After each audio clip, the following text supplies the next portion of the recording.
Hello and welcome again to the Junkyard Dawgcast. Here we are. Georgia took down South Carolina 40-13 in Athens. It's rare that you have a 27-point victory and you still kind of feel like things could have been better and that maybe you're feeling like this was kind of a loss, even though again 2 years ago in Athens, South Carolina won this game, and now you had the South Carolina starters in the game in the fourth quarter, and Georgia's backups run the field throughout their defense. But Georgia got the job done. This is kind of just where the program is now and the expectations. We talked about this early in the week, when you have a 31 and a half point line in an SEC game, it's pretty rare. And Georgia came close. They came close. If the refs maybe ruled that it's still a fumble if the helmet comes off, and maybe it's not a fumble when a player's knee is down, we might have a different score in this game. Maybe Georgia covers for this game. But let's kind of go over some things, kind of give my initial reaction to this game. Obviously, the big storyline is you had JT Daniels coming back in at quarterback after missing that UAB game, had that core injury, the oblique injury. He comes back out, faces an SEC opponent, and had a pretty good night. 23 for 31, 303 yards, 3 touchdowns, that one interception. His third 300-yard game in 6 starts. So JT's performed pretty well now in his 6 starts at Georgia. He looked like he was in sync early on. He came out there, pretty much surgically,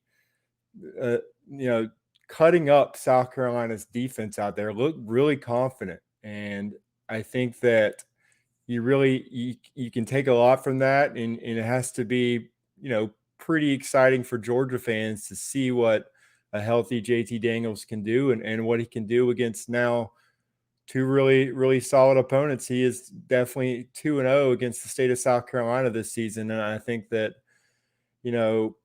if you're Todd Monken, you got pretty good quarterback play so far this year.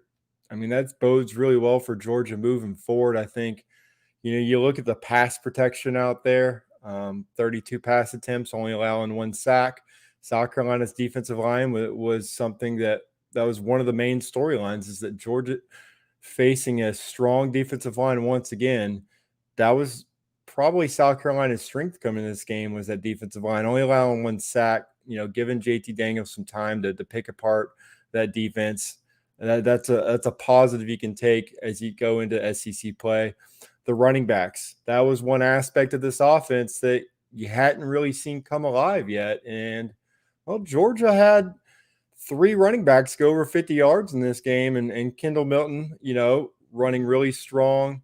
Zamir Wright breaking tackles, and once again, James Cook with explosive plays early on in the game, and showing that, he's been discussed a lot on the podcast. He's been discussed a lot by fans as kind of being a guy that is feast or famine out there. But when he feasts, I mean, his explosive plays are usually pretty dynamic. So having those 3 guys go 22 for 168 yards, that's really promising as well. I mean, the offense, once again, clicking.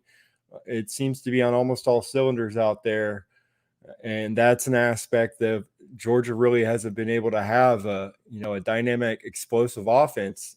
And so now they got some weapons out there. And one of those weapons is a guy we talked about all offseason, A.D. Mitchell. Now, he might have the best hands on the team right now, and that's without George Pickens being on the field, obviously. But, the guys that are out there, A.D. Mitchell's got some really strong hands, having those 4 catches for 77 yards and a touchdown, just plucking the ball out of the air, a big-time weapon on the sidelines. He's a guy we saw him come out as a true freshman in G-Day and just have a breakthrough performance. We talked about him all offseason. Would he be able to put it all together on the field during the regular season? And against South Carolina, he did just that. He showed that Georgia's got a pretty deep wide receiver room, and that he's got a very, very bright future ahead of him. And then just looking on defense, I thought, last week you really kind of saw things coming together for Channing Tindall.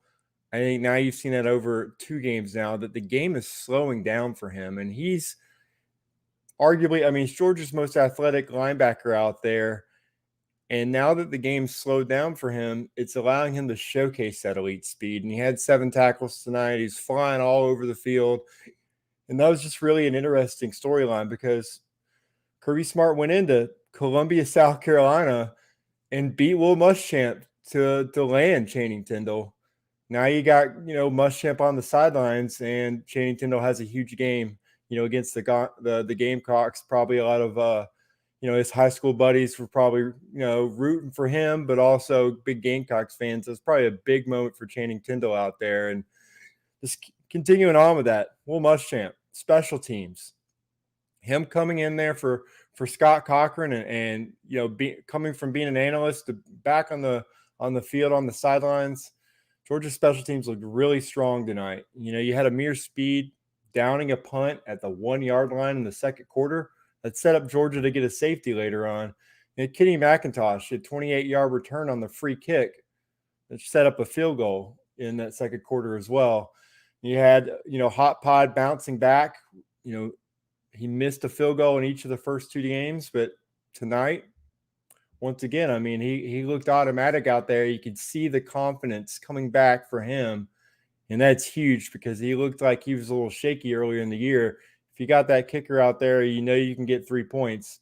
I mean, that's big for whenever Georgia needs those points late in the game, those late drives. And then Jake Camarda just continuing to have strong performances each week, obviously on kickoffs, doing an outstanding job there, but he averaged 51.7 yards on 3 punts tonight, 2 inside the 20-yard line. Just weapons all over. The special teams coming up big. Will Muschamp, obviously, a big boost there on the sideline. And in a big game with a lot of recruits, it's probably Kirby Smart's probably pretty happy that he's got another elite recruiter on his staff in Will Muschamp.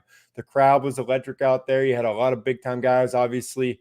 ESPN's cameras definitely focused on Arch Manning, the 2023 quarterback, throughout the broadcast, but there were a ton of big-time recruits there, and the atmosphere just seemed to really, really step it up for this game against South Carolina. Darion Kendrick, cornerback, got his first pick in a Georgia uniform, giving Georgia an interception in each game this year. I think the last time that Darion Kendrick played South Carolina at Clemson, he also had an interception in that game. So that was real sweet for him to get interception against South Carolina in 2 different uniforms against a rival program both times. Great play from him overall. We'll talk more about that later. Obviously, some big plays for South Carolina in the passing game, but Nolan Smith, number 1 overall prospect coming out of high school. People kind of wanted to see when he was going to play up to that level, that number 1 overall prospect, the 5-star level. Kind of played behind the scenes a lot with Georgia, having Azeez Ojulari as their top pass rusher last year.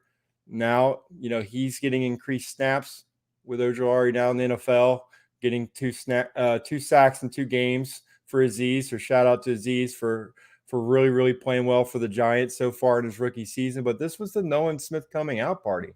8 tackles, 1.5 sacks, forcing that fumble in the game. Nolan was showing some explosiveness off the ball out there. And that's really, that was what he was known for coming out of high school.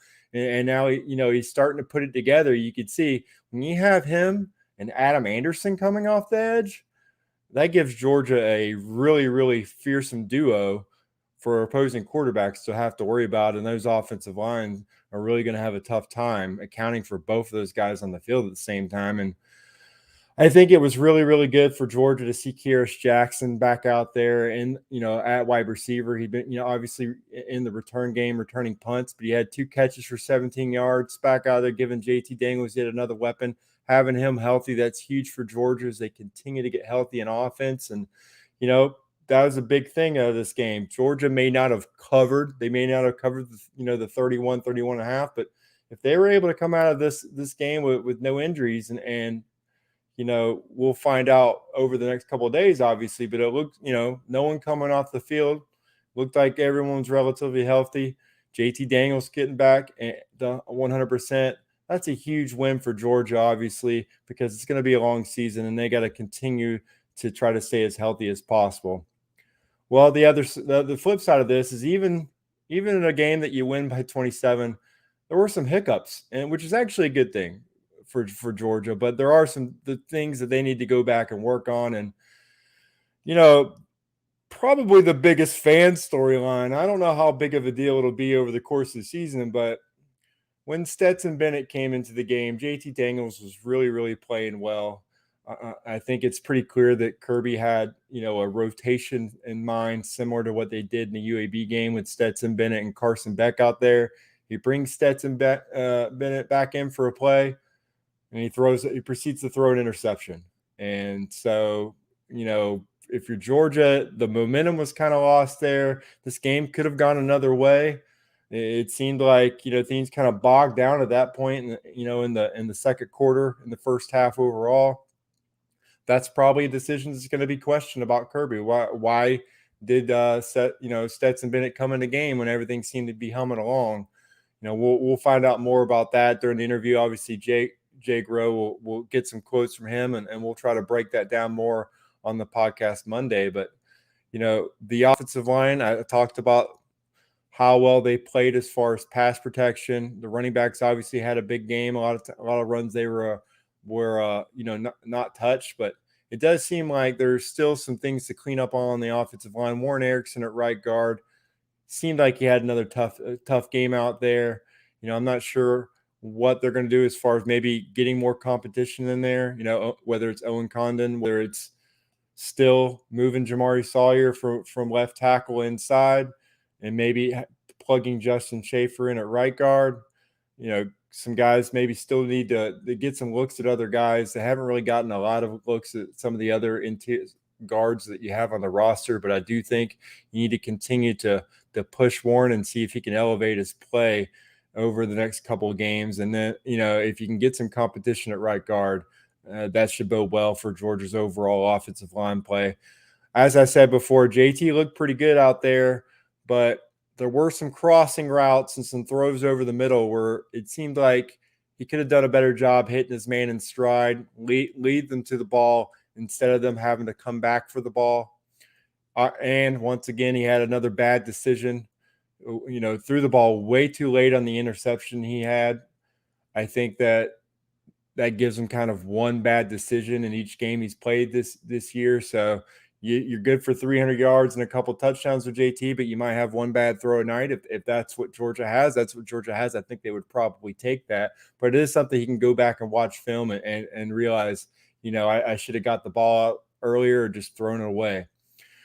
Overall, it's still kind of a sloppy game for Georgia. 7 penalties in this game for 51 yards, 3 turnovers. You don't want that at all. And that's something Kirby's going to preach to them long and hard over the next 48 hours. When they go back to the film room and they get back to the practice field, that's something he's definitely going to want to clean up because, in a closer game, that'll get you beat. And so that's something Georgia needs to work on. I think I talked about this and Jake talked about this in our preview for this game. We talked about Josh Vann being a guy to keep an eye on.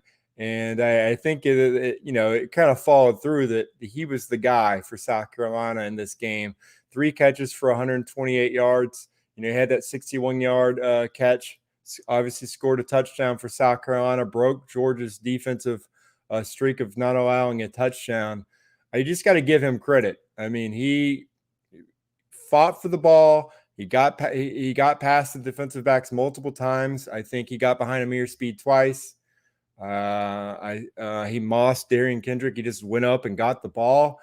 And Khalil Ringo, he would have beat if not for a penalty on that play, I believe. He had him beat, but, it didn't count.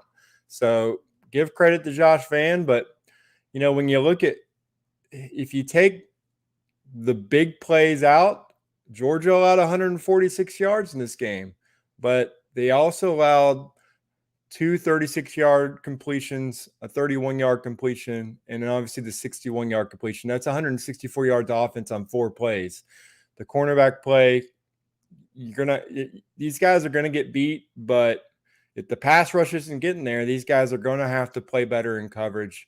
And I think that Ringo, as he gets more experience, he's going to get better out there. You could see him getting maybe more snaps, and him and Darren Kendrick being out there. I think Tyke Smith not being in this game, you really kind of saw again that the depth at safety is not where it needs to be. I think he's a guy that really would have helped out against both the run, but also against a guy like Josh Vann. It's just a different type of receiver than Georgia really saw, so far this season. And in the life comes at you fast category for this game, Stetson Bennett, SEC Player of the Week last week, 422.5 passer rating last week. His official passer rating tonight against South Carolina, -200. That's pretty rough. Obviously, just having one play and having that be an interception, that's about as bad as it can get. But that's a tough swing for Stetson. But I think that he's a guy that's probably going to brush that off and move on to next week. But again, overall, Georgia got the job done. It got what it needed to be done, and it looked impressive in some areas that we had question marks. Like I said, JT Daniels coming back, the run game, defense still looks extremely stout and fast, attacking quarterbacks. South Carolina's quarterbacks, I mean, you had Luke Doty in the game because they're knocking quarterbacks out of the game. They're hitting quarterbacks left and right in this game. I think that for Georgia, you're happy just to come out with the win, and now you get ready for Vanderbilt, who last I checked was having a pretty tough time against a pretty average Stanford team. So we're going to talk more about this game next week. Plenty to talk about Vandy. But for this episode of the Junkyard Dawgcast, I'm Kipp Adams. You guys take it easy.